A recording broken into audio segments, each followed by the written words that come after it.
Kembali lagi bersama channel kita semua.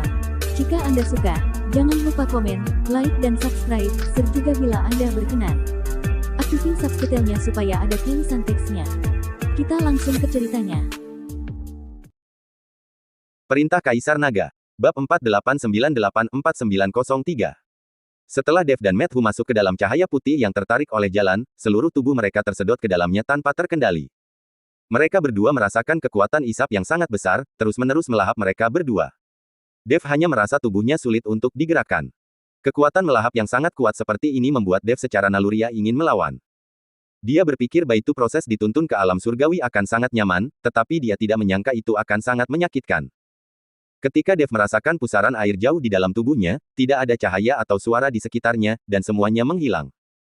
Tampaknya seluruh tubuhnya berada dalam kehampaan, dan bahkan aura di sekitarnya tidak bisa dirasakan. Dev bahkan tidak bisa merasakan aura Matthew. Mata tidak dapat melihat apapun, dan kesadaran ilahi tidak dapat melihat apapun. Bahkan dengan mata langit dan kegelapan, tidak ada gunanya di tempat ini. Dev hanya bisa memejamkan mata sedikit, merasa seolah-olah seluruh tubuhnya melayang di udara. Entah berapa lama, Dev merasa seolah-olah tubuhnya telah memasuki saluran lain, karena dia bisa merasakan tekanan di sekujur tubuhnya. Bahkan ada jejak cahaya di depannya. Boom! Tiba-tiba, setelah suara memekakkan telinga, Dev hanya merasa pusing untuk sementara waktu, dan organ-organ internalnya tampak menyatu. Dev ingin melawan, tetapi dia tidak bisa menggunakan kekuatan apapun. Proses ini sangat tidak nyaman. Ini seperti otak terjaga untuk segalanya, tetapi tidak ada cara untuk mengendalikan tubuh. Saat cahaya putih menembus mata Dev, Dev membuka matanya.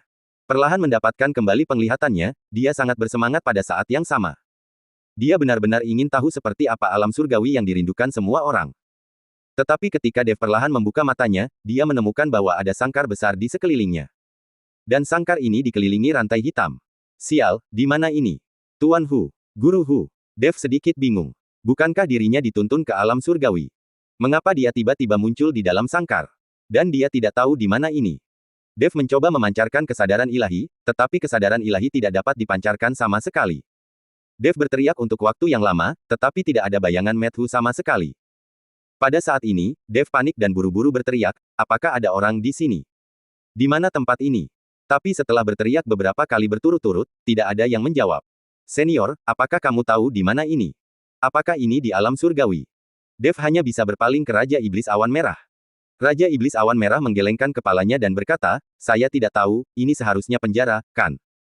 Tentu saja saya tahu ini penjara, tapi mengapa saya bisa berada di sini? Bukankah aku dituntun ke alam surgawi? Kenapa aku di penjara? Dev panik dan panik. Sebelum dia mencapai alam surgawi, dia dikendalikan oleh seseorang. Dev membuka mata langit dan kegelapan dan menembus lapisan kabut hitam di dalam sangkar, ingin melihat apa yang terjadi di luar. Tetapi ketika Dev membuka mata langit dan kegelapan dan menoleh, dia menemukan bahwa ada banyak sangkar di sekelilingnya, dan sangkar-sangkar ini sepertinya mengambang di suatu tempat. Semua sangkar diikat dengan rantai, jadi dia tidak dapat melihat situasi di dalamnya. Dev mencoba menyerap aura di sekitarnya, tetapi ternyata tidak ada aura peri di sekitarnya, apalagi aura biasa.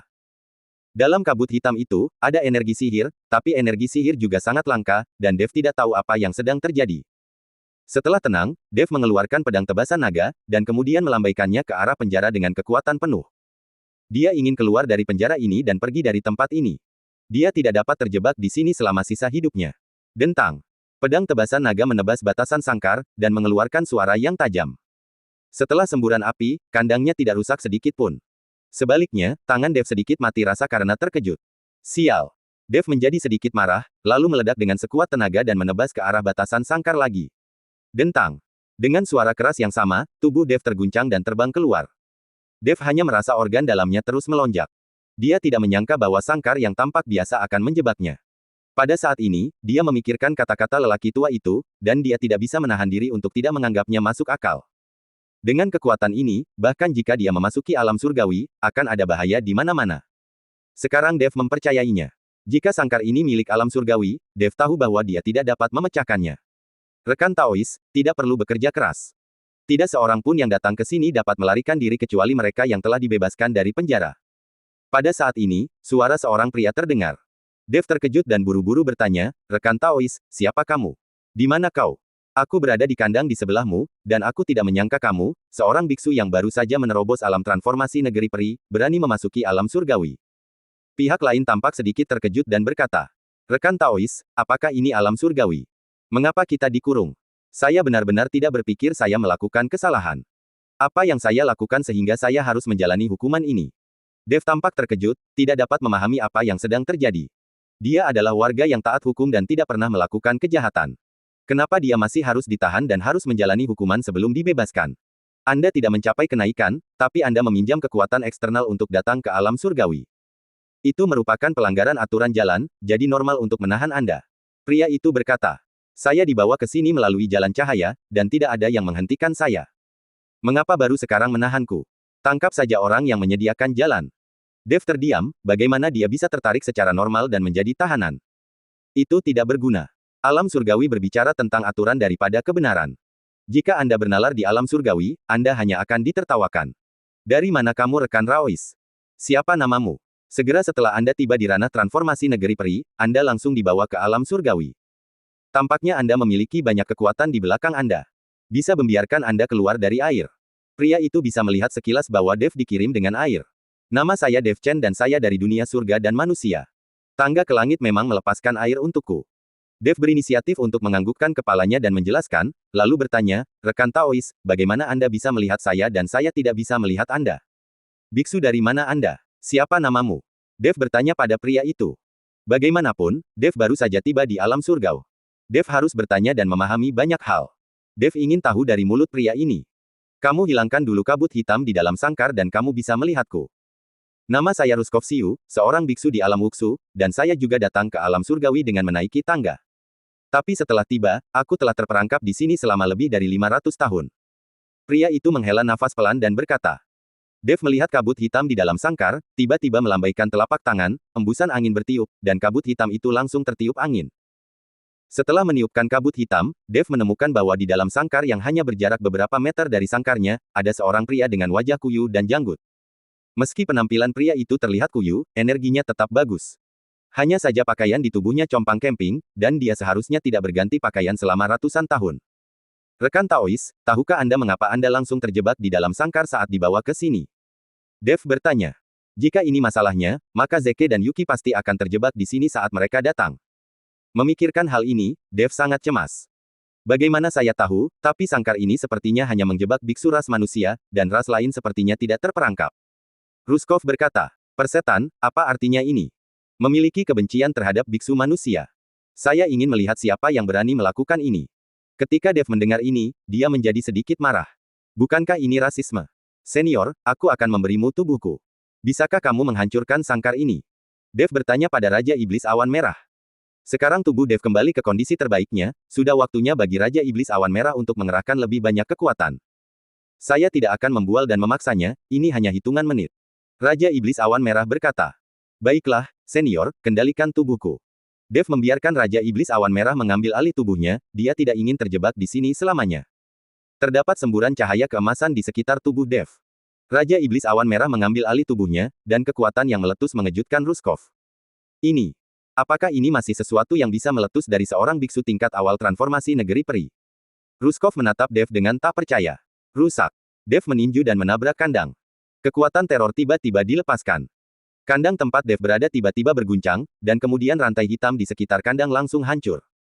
Sangkar itu juga langsung retak, pecah menjadi terak, dan menghilang.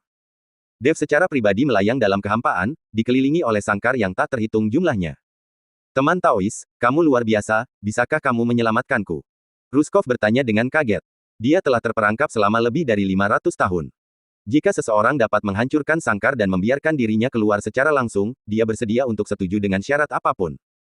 Terjebak dalam sangkar, tanpa sumber daya untuk berlatih, dan tidak ada yang berbicara, sungguh membosankan. "Tidak masalah." Dev mengangguk, masalah ini hanya masalah usaha. Boom! Dev meninju sangkar tempat Ruskov ditahan, dan ketika sangkar itu bersentuhan dengan pukulan yang mengerikan ini, sangkar itu langsung berubah menjadi bubuk. Sangkar menghilang, dan tubuh Ruskov langsung jatuh. Dia sudah lama tidak terbang di udara, jadi dia mungkin lupa. Begitu Dev mengulurkan tangannya, dia langsung meraih Ruskov, dan kemudian semburan kekuatan spiritual memasuki tubuh Ruskov, akhirnya memungkinkan Ruskov pulih sedikit, dan kulitnya menjadi kemerahan. Ruskov menggenggam tangan Dev erat-erat, wajahnya penuh kegembiraan dan kegembiraan. Setelah bertahun-tahun, dia akhirnya keluar dari lautan penderitaan. Ini semua usaha Dev. Tanpa Dev, dia mungkin tidak bisa keluar dari kandang dan pergi setelah menunggu selama 500 tahun. Rekan Taoist Chen, terima kasih banyak, terima kasih banyak. Mata Ruskov berlinang air mata, dan dia mulai menangis. Itu hanya sedikit usaha. Dev berkata sambil tersenyum tipis. Ruskov tiba-tiba tersipu pada saat ini, dan meminta maaf, saya sangat menyesal, saya barusan merendahkan Anda. Saya tidak menyangka bahwa kekuatan yang Anda keluarkan dari alam transformasi negeri peri lebih kuat daripada puncak transformasi negeri peri milik saya. Dev hanya tersenyum kecil, dan tidak memberitahu bahwa itu adalah kekuatan Raja Iblis Awan Merah. Rekan Taoist, Anda telah mencapai puncak transformasi negeri peri. Anda hanya perlu satu langkah peluang kenaikan ke alam surgawi, mengapa Anda repot-repot naik ke alam surgawi melalui tangga ke surga? Dev sangat penasaran, apa yang dipikirkan Ruskov. Hei, aku telah berada di puncak transformasi negeri peri selama ratusan tahun, tapi aku sudah lama tidak memiliki peluang kenaikan. Benar-benar jalan buntu. Saya baru saja memasuki alam surgawi dengan menaiki tangga ke surga.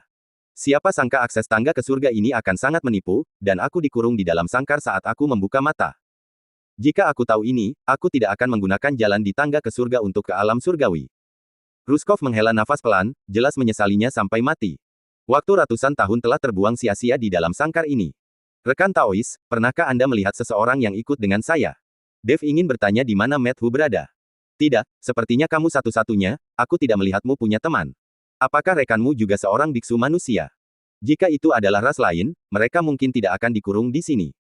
Ruskov bertanya. Dev mengangguk, ya. Meskipun Matthew penuh dengan tulang abadi, dia memang seorang biksu manusia. Itu tidak mudah dilakukan. Ada ribuan kandang di sini. Saya tidak tahu di kandang mana teman Anda akan dikurung, kecuali jika pemilik kandang ini tahu. Ruskov menggelengkan kepalanya, tetapi juga berkata tanpa daya. Saat dia selesai berbicara, tiba-tiba ada getaran tidak jauh. Terlihat cahaya putih tiba-tiba meledak dari sangkar. Bergemuruh. Dengan suara keras, sesosok menerobos naga tua itu. Rumput, siapa yang benar-benar membuat sangkar di ujung jalan? Ini sangat tidak etis. Dev melihat Matthew datang sambil mengutuk dan mengumpat. Ruskov memandang Matthew dengan kaget, tubuhnya sedikit gemetar dan berkata, teman Taoist Chen, apakah ini teman yang kamu cari? Benar. Dev mengangguk, lalu menatap Matthew dan berkata, Tuan Hu, di mana tempat ini? Mana saya tahu, tapi ini pasti di alam surgawi, tapi saya tidak tahu hal tidak etis mana yang memasang sangkar di sini. Matthew melihat sekeliling dan berkata, Tuan Hu, karena Anda telah membangkitkan ingatan Anda, dapatkah Anda memberitahu saya tentang aturan dan tatanan alam surgawi, serta tingkat alam? Dev bertanya pada Matthew. Ada tatanan yang sempurna di alam surgawi, dan yang kuat dihormati. Jika Anda memiliki alam yang tinggi dan kekuatan yang kuat, itulah aturannya, dan itulah urutannya. Menurutmu, siapa yang melakukan hukum surga? Ini pekerjaan yang maha kuasa, mereka luar biasa, jadi ini aturannya, ini aturannya. Suatu hari, jika kamu menjadi penguasa alam semesta, dunia ini akan menjadi kentut, dan yang maha kuasa akan menjadi burung. Pukul mereka sampai mati. Matthew berkata dengan sangat tidak puas. Cepat dan berhenti menggembar-gemborkan saya, ceritakan tentang dunia ini. Dev terdiam untuk sementara waktu. Jika Dev tidak meminta Raja Iblis Awan Merah menghancurkan sangkar barusan, dia bahkan tidak akan bisa keluar dari kandang. Tapi Matthew masih mengatakan bahwa Dev akan menjadi penguasa alam semesta, dan itu masih terlalu jauh. Dev masih harus mencari tahu apa yang sedang terjadi sekarang. Kamu seharusnya sudah tahu bahwa ada 36 surga di dunia ini, kan? Matthew berkata. Ya, Dev mengangguk. 36 surga di dunia ini terbagi menjadi 12 di bawah, 12 di tengah, dan 12 di atas, dan di masing-masing dari 12 surga, 3 surga adalah bidang kecil. Para biksu yang dipimpin oleh Jalan Agung, atau cara lain untuk memasuki alam surgawi, semuanya berada di dalam 3 surga dari alam surgawi yang mereka masuki. Makhluk abadi di 3 surga ini semuanya adalah makhluk abadi yang tersebar, dan mereka semua adalah kultivator liar yang belum dilatih oleh makhluk abadi.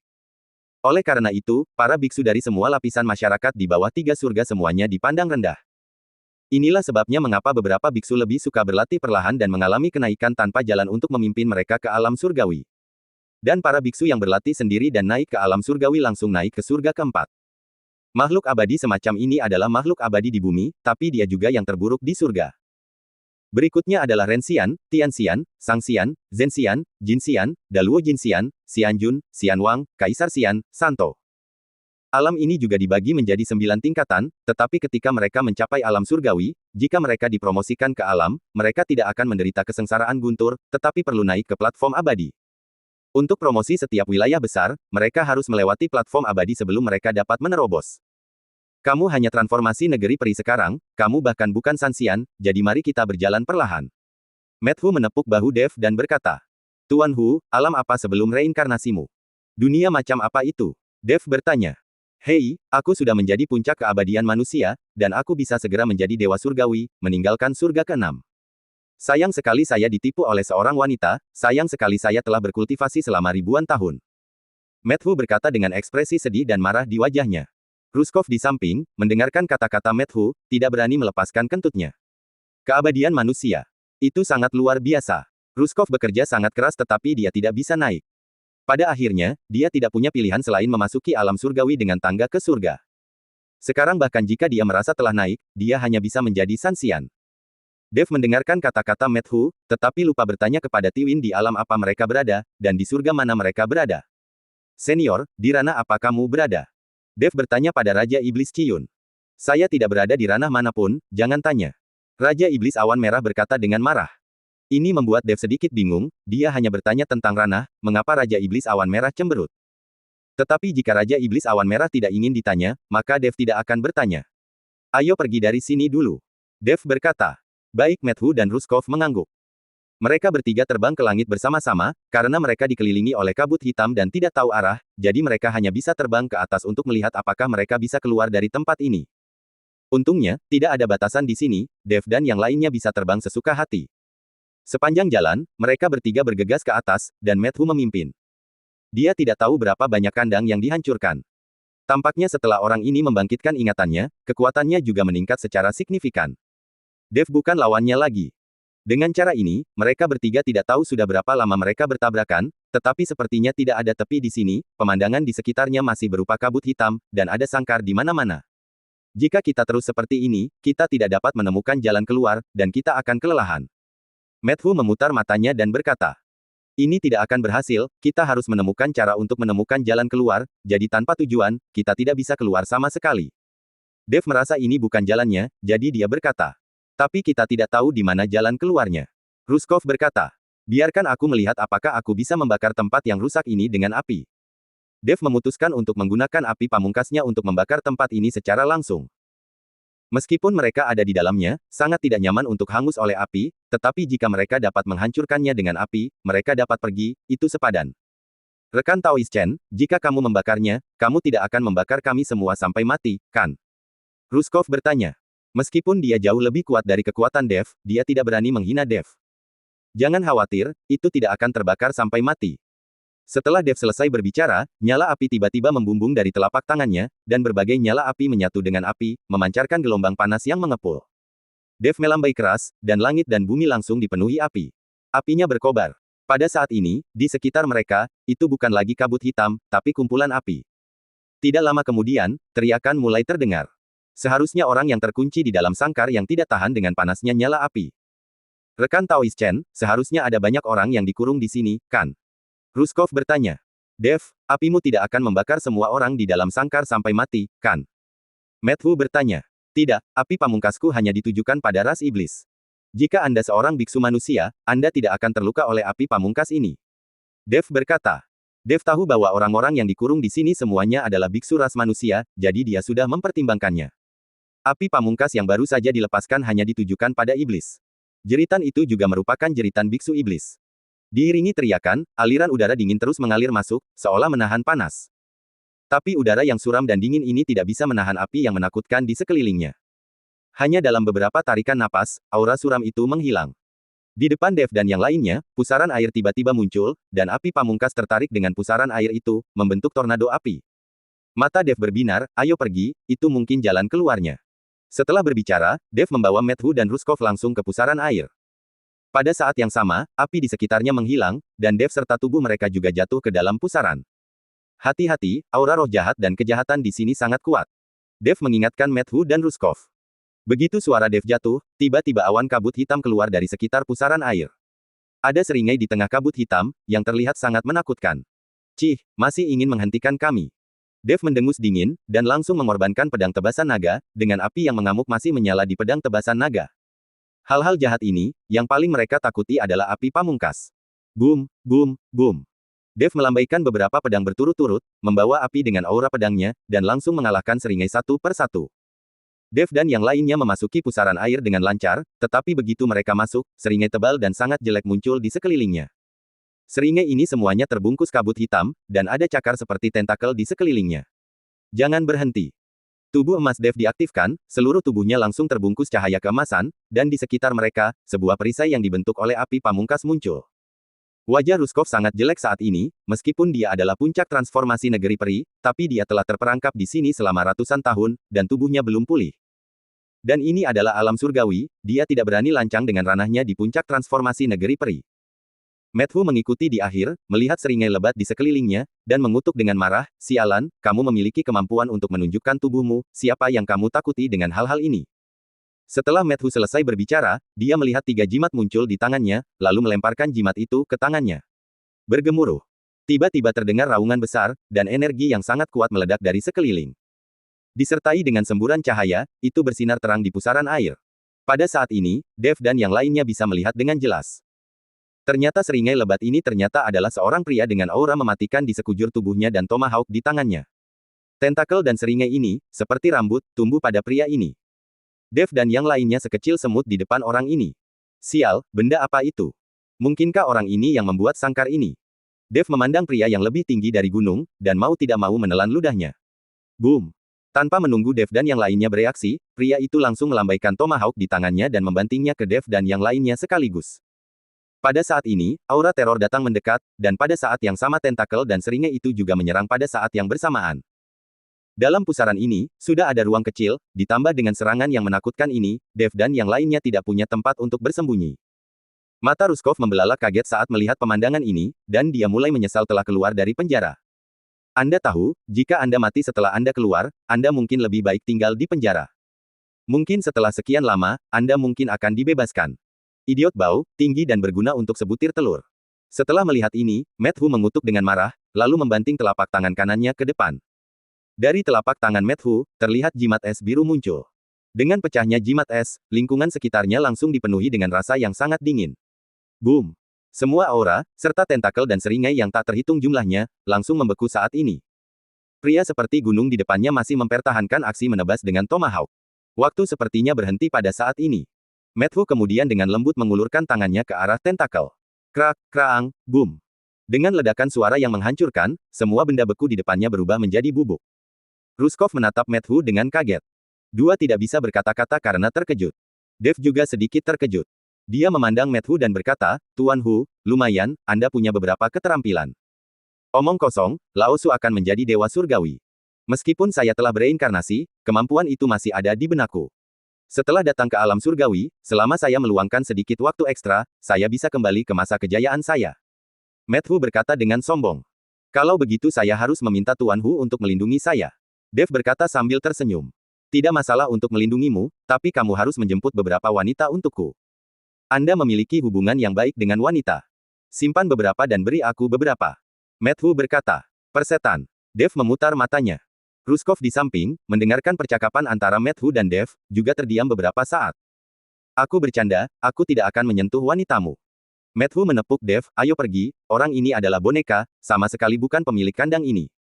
Dev mengangguk, dan beberapa orang bergegas maju dengan cepat melalui lorong pusaran air. Bersambung.